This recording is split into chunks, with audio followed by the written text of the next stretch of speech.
Bismillahirrahmanirrahim.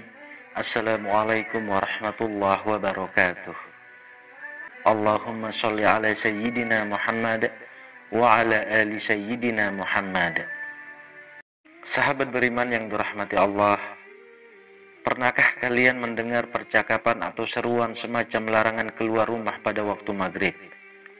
Memang sudah menjadi fenomena yang sangat lazim di masyarakat. Banyak yang percaya kalau di waktu maghrib tersebut syarat akan bahaya.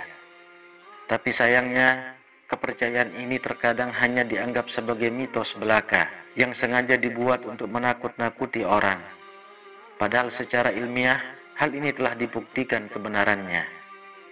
Mengapa keluar rumah pada waktu maghrib itu dilarang? Dan fakta apa pula yang telah dibuktikan secara ilmiah? Sebagai masyarakat yang hidup di alam serba-serbi kepercayaan, banyak dari kita yang masih sering percaya pada mitos. Dialami atau tidak, inilah yang terjadi selama ini.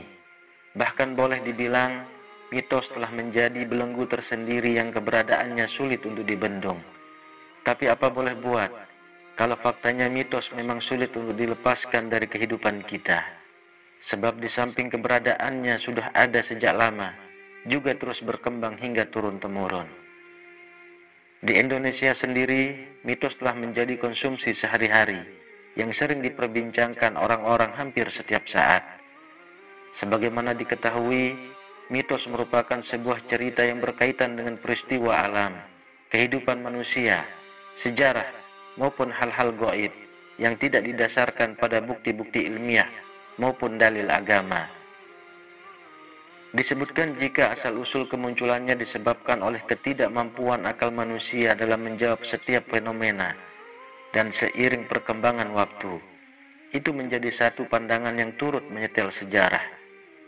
Masalahnya, ketika sains dan agama telah hadir dalam kehidupan manusia, masih ada saja yang telah percaya pada mitos, padahal sains dan agama telah memberikan jawaban atas apa yang dipersoalkan selama ini.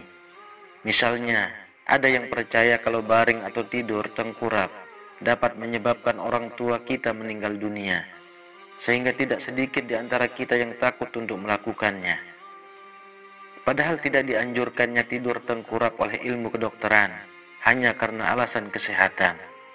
Karena dapat mengakibatkan leher dan tulang belakang terasa nyeri, serta ketidaknyamanan pada bagian perut.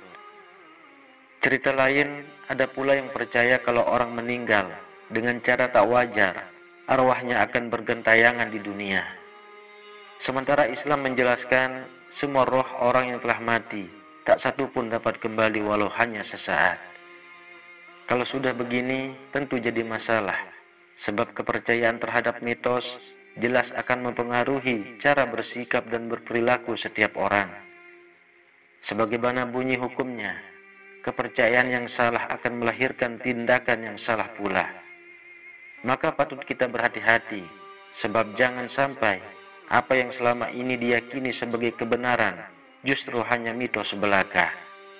Ujung-ujungnya bukannya mendapat kebaikan, yang ada malah terjerumus dalam kesesatan.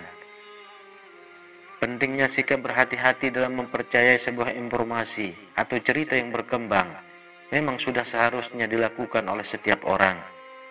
Lebih baik lagi kalau informasi tersebut ditelusuri dan diperiksa lebih dulu sebelum benar-benar diterima.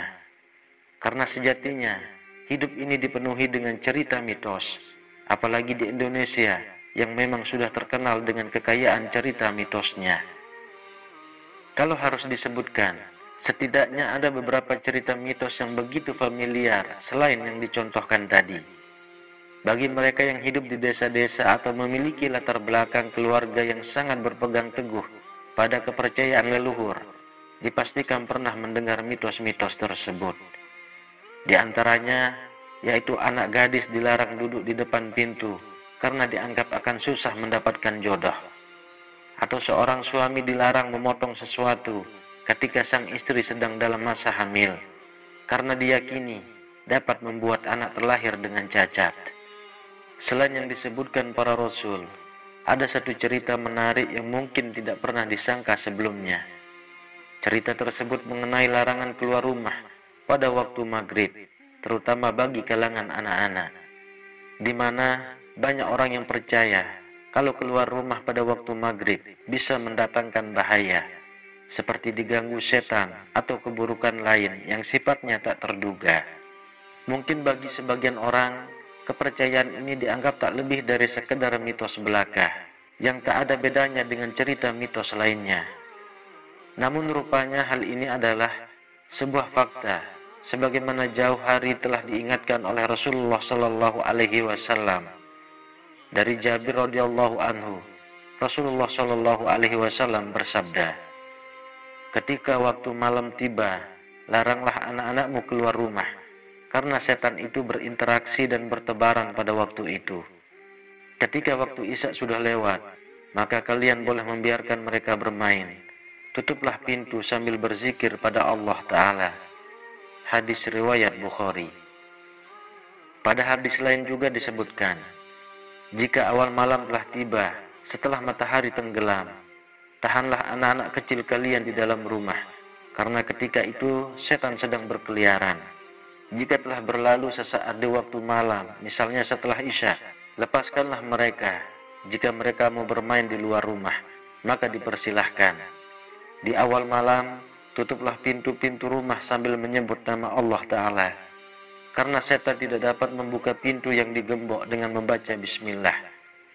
Tutuplah tandon-tandon atau ember-ember kalian dan sebutlah nama Allah Ta'ala ketika menutupnya. Tutuplah wadah-wadah kalian, piring atau gelas, dan sebutlah nama Allah Ta'ala ketika menutupnya. Meskipun kalian tutup dengan tutup seadanya, yang tidak bisa menutup dengan sempurna, semacam lidi, sedotan, atau yang lainnya. Dan matikanlah lampu-lampu kalian yang memiliki potensi bahaya kebakaran jika ditinggal tidur, semacam lilin, obor, atau sejenisnya. Hadis riwayat Bukhari dan Muslim. Bukan cuma manusia saja yang dilarang keluar rumah, bahkan hewan ternak pun juga diingatkan untuk tidak dibiarkan berkeliaran. Jangan lepaskan hewan-hewan ternak dan anak kalian ketika matahari terbenam sampai berlalunya awal Isya, karena para setan berkeliaran antara waktu terbenamnya matahari sampai berlalunya awal Isya. Hadis riwayat Muslim. Seorang ulama yang bernama Ibnu Al-Jauzi coba memberikan penjelasan mengenai alasan mengapa anak-anak dilarang keluar rumah pada waktu maghrib. Menurutnya, karena dikhawatirkan akan terjadi sesuatu yang buruk dari gangguan setan. Mengingat setan suka menempel pada sesuatu yang mudah ditempelinya, seperti najis atau kotoran. Adapun anak-anak sangat rentan terkena kotoran ataupun najis ketika sedang bermain, sehingga hal tersebut memudahkan setan untuk berlindung pada diri mereka. Selain itu, anak-anak juga kadang tidak tahu soal zikir dan dapat dijadikan sebagai pelindung diri.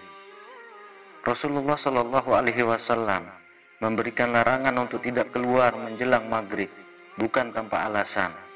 Sebagaimana yang dijelaskan bahwa setan akan keluar bertebaran bersamaan dengan datangnya kegelapan. Pada waktu tersebut, mereka akan menyebar mencari tempat perlindungan yang aman. Ada yang berlindung pada rumah kosong, wadah kosong, pepohonan, binatang atau manusia. Dalam buku yang berjudul The Science of Salat, Profesor Dr. Insinyur Haji Osli Rahman, MS, rupanya membenarkan apa yang dijelaskan dalam sudut pandang ilmiah. Menurut penjelasannya, pada waktu menjelang maghrib, alam akan berubah menjadi spektrum cahaya berwarna merah. Hal tersebut selaras dengan frekuensi gen dan iblis, sebagaimana disebutkan bahwa cahaya merupakan gelombang elektromagnetik yang memiliki spektrum warna yang berbeda satu sama lain. Setiap warna dalam spektrum mempunyai energi, frekuensi, dan panjang gelombang yang berbeda-beda pula. Ketika masuk waktu maghrib, jin dan iblis amat bertenaga karena memiliki resonansi bersamaan dengan warna alam. Semoga Allah senantiasa melindungi kita dari gangguan-gangguan setan. Amin ya rabbal alamin. Demikian yang bisa saya bagikan. Semoga bermanfaat untuk kita semua. Assalamualaikum warahmatullahi wabarakatuh.